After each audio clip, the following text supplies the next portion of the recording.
Fala pessoal, aqui quem vos fala é o professor Diego Souza e nessa aula a gente vai estar resolvendo algumas questões da apostila. Então vamos para a primeira pergunta. Nas últimas décadas, o cinema ele tem produzido inúmeros filmes de ficção científica, com cenas de guerras espaciais, como Guerra nas Estrelas. Com exceção de 2001, Uma Odisseia no Espaço, essas cenas apresentam explosões com estrondos impressionantes, além de efeitos luminosos espetaculares. Tudo isso no espaço interplanetário. Letra A. Comparando Guerra nas Estrelas, que apresentam efeitos sonoros de explosão, com 2001, Uma Odisseia no Espaço, que não os apresenta, qual deles está de acordo com as leis da física? Explique sua resposta. Então, nessa questão, bastava você responder da seguinte maneira: como ondas sonoras são ondas mecânicas e por isso não se propagam no vácuo, então 2001, Uma Odisseia no Espaço, está de acordo com as leis da física, enquanto que Guerra nas Estrelas não está. Não se pode ouvir uma explosão no espaço. Então, entenderam, pessoal? Basicamente a resposta é essa.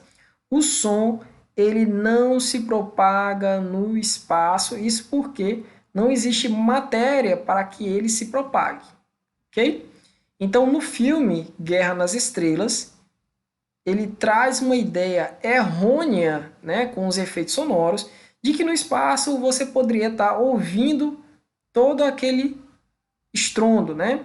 Já em 2001, Uma Odisseia no Espaço, ele anula qualquer tipo de som lá e é por isso que está mais correto fisicamente, tá bom? E na letra B, ele pergunta o seguinte: e quanto aos efeitos luminosos apresentados por ambos os filmes, estão de acordo com as leis físicas? Justifique. Ambos os filmes estão de acordo com as leis físicas no que diz respeito aos efeitos luminosos, pois a luz é uma onda eletromagnética e, por isso, pode se propagar no vácuo. Corretíssimo, tá, pessoal? Então, essa seria a resposta mais plausível, até porque a luz ela não precisa de um meio para se propagar. Então, todos os efeitos visuais conseguiriam ser vistos por qualquer uma das pessoas que estivessem observando essa cena, ok? Questão 2.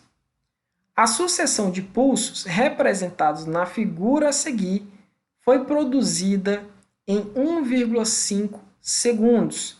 Determine a frequência e também o período da onda. Então, muito bem, pessoal. Como é que a gente vai fazer? Primeiro, a gente vai estar transportando esse início da onda lá para o final, para a gente estar completando a última onda, certo? O último pulso. Posteriormente, a gente vai estar contando os comprimentos de onda, que nada mais é do que a distância entre duas cristas. Professor, aqui eu tenho uma crista, que é um ponto mais alto, tá? Olha só, é o morro, né? É o pico. Então, você tem aqui uma crista e aqui você tem outra crista. Então, a distância entre duas cristas, você tem aí o que a gente chama de comprimento de onda, tá? É a distância entre duas cristas. Aqui você tem uma crista, outra crista, mais um comprimento de onda. E aí, se você observar, num total você formou aí 6 comprimentos de onda. Então, ele tem 6 comprimentos de onda formado aí em 1,5 segundos. A frequência, pessoal, por definição, tá? É o número de ciclos. A cada comprimento de onda, ela volta a repetir novamente o formato. Ela volta a formar, ter uma nova formação. Por exemplo, aqui, ó. Inicialmente ela está saindo de um pico. Aqui inicialmente ela está saindo de um pico. Ela vai no ponto mais baixo e depois volta a formar o quê? Uma crista. Então aqui a gente tem um comprimento de onda, um ciclo, né? um evento. Novamente ela sai de um pico.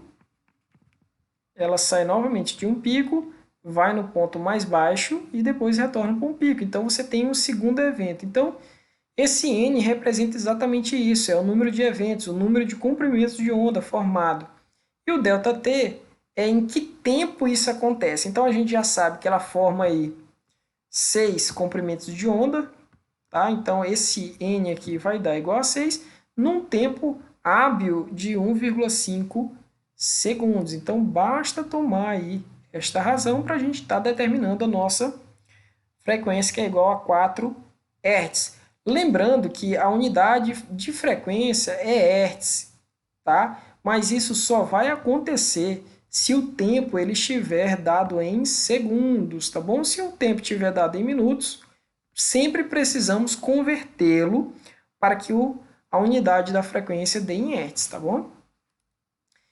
E também ele pede para você calcular o período. O período é o tempo que um ciclo ele volta a ocorrer. Eu já dei exemplos lá no último vídeo que eu falei o seguinte, vamos pegar, por exemplo, o período de translação da Terra em torno do Sol. Você sabe que a Terra ela dá uma volta em torno do Sol a cada um ano. Então, um ano é o período da Terra, é o período de translação, né?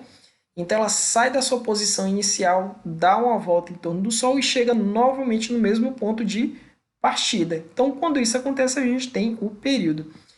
Então, mas a gente vai fazer aqui através de uma fórmula que envolve aí o número de ciclos, que no caso foram 6 comprimentos de onda, tá? Dividido aí.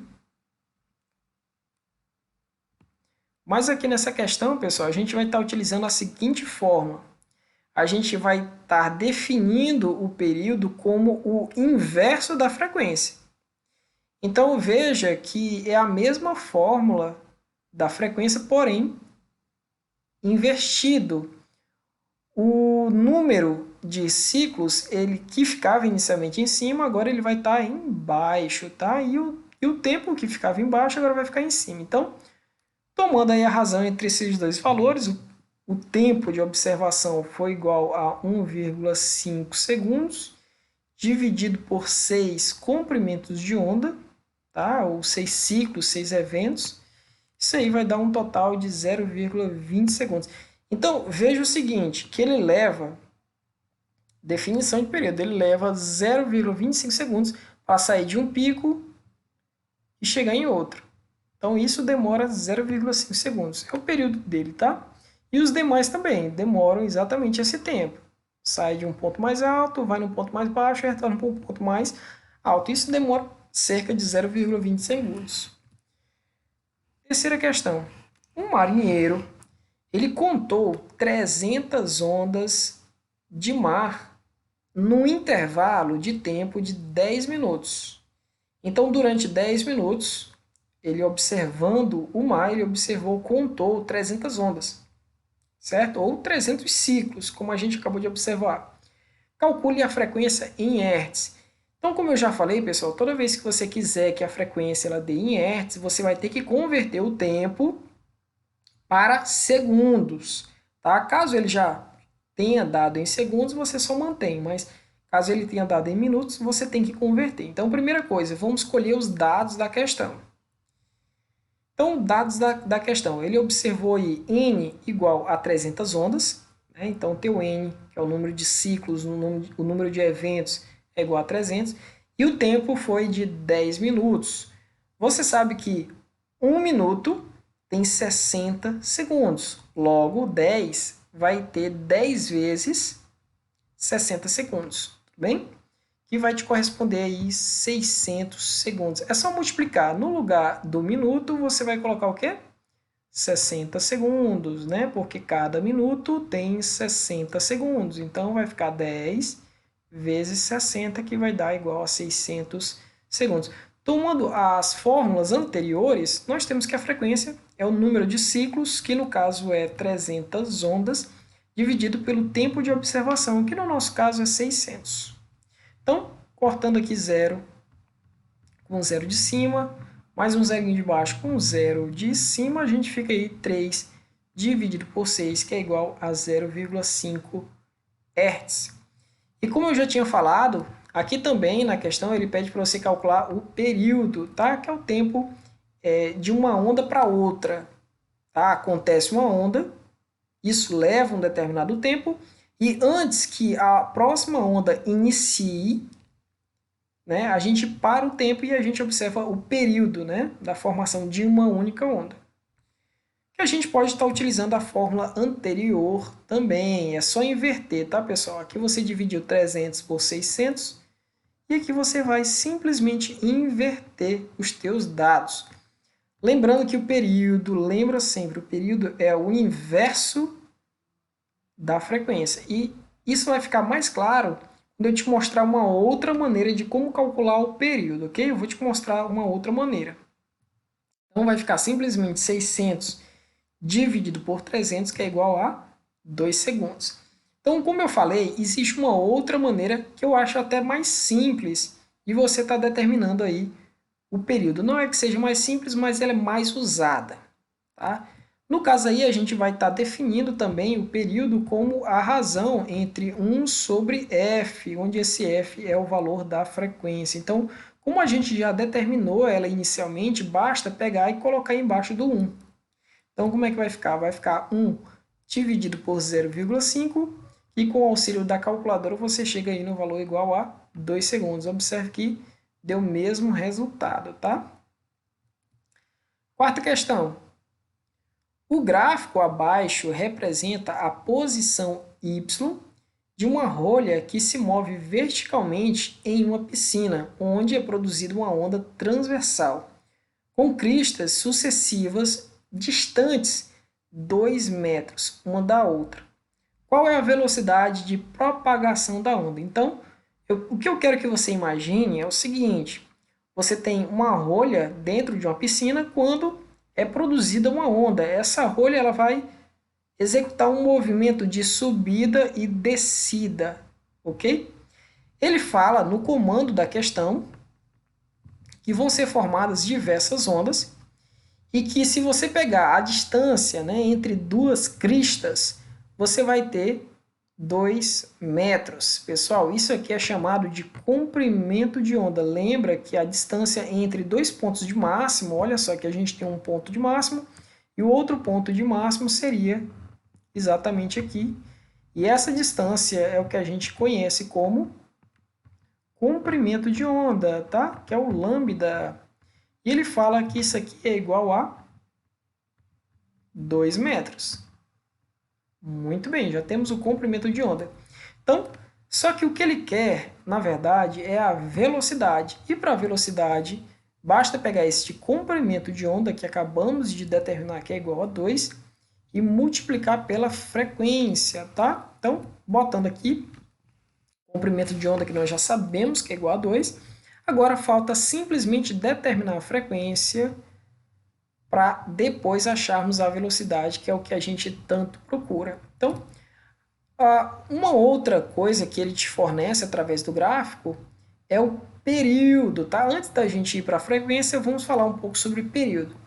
O período, pessoal, é o tempo que a onda ela volta a formar, né? A fazer a mesma configuração, a ter a mesma configuração. Então, perceba que, partindo de 0 segundos, a partir deste ponto, a onda ela começa a formar aqui, ó, uma crista, certo? Ela começa a romper esta linha horizontal, que é conhecida como linha de equilíbrio, e começa a movimentar-se para cima na tendência de fazer uma crista. Em que outro momento, esta mesma onda ela vai tender a fazer uma crista. Se você observar, ela tende a fazer uma crista em 2 segundos, tá? Aqui, ó, neste ponto. O que demorou 2 segundos. Então, aqui você tinha 0, aí ela vai em 0,5 segundos, aí desce 1 segundo, aí aqui você tem 1 segundo e meio, e posteriormente, quando ela vai tender a fazer novamente uma crista, você tem 2 segundos. Então, por isso que o período aí é 2 segundos, é o tempo para que ela tenha um comprimento de onda, ela forme um comprimento de onda completo. Então, a frequência, como já foi falada, ela é simplesmente o inverso do período, ok? Então, o período é o inverso da frequência, e a frequência é o inverso do período, ok? Então, as duas se relacionam dessa maneira. Então, como eu já sei o período, que é igual a 2, então basta substituir nesta forma e determinar a minha frequência, que é 0,5 Hz. Pronto, agora eu já tenho todos os dados, basta substituir na minha primeira forma, no caso, o comprimento de onda nós já determinamos que é igual a 2, e também a frequência, que é 0,5. Fazendo essa multiplicação, eu determino a minha velocidade, que é igual a 1 metro por segundo, no caso aí, letra B. Quinta questão. Um funil contendo areia fina e seca é pendurado por um fio de comprimento igual a 3 metros. Em seguida, ele é posto para oscilar perpendicularmente em relação a uma esteira graduada em centímetros e se move com velocidade constante, conforme a figura. Sabendo que o período de oscilação é de 2 segundos, determine a velocidade da esteira em centímetros por segundo. Então, pessoal, a distância, olha só, aqui eu tenho de 0 a 10, tá? Então, daqui eu tenho 10 centímetros, tá? Porque esta esteira ela está graduada em centímetros. E de 10 para 20 eu tenho mais 10 centímetros, ok? Então, daqui eu tenho 10 centímetros e de 10 para 20 eu tenho mais 10 centímetros de distância. A gente sabe que a distância entre duas cristas, como está demonstrado na figura, é conhecido como comprimento de onda, tá? Então, a distância daqui para cá, como nós já observamos, é igual a 10 centímetros, tá? Então, o comprimento de onda é igual a 10 centímetros. Dessa maneira, a velocidade da esteira, que é o que ele quer, é determinado aí pelo comprimento de onda vezes a frequência. Então, nós já temos o comprimento de onda, que é igual a 10, falta determinar a frequência, ok? A frequência, como já foi falado anteriormente, é simplesmente o inverso do período. E como ele fala que esse pêndulo, ele oscila, né? Ele repete o seu ciclo a cada 2 segundos, ele vai e volta. Isso demora 2 segundos. O período aí é igual a 2 segundos, onde a gente faz essa substituição em t e determina a frequência. Tá bom? Então, comprimento de onda é igual a 10, frequência igual a 0,5 e a velocidade é igual a 5 centímetros por segundo. Então, essas eram as questões que estavam na página 4 e 5. E eu espero que vocês tenham entendido. Tá? Se não tiverem entendido, me procurem no privado. E é isso.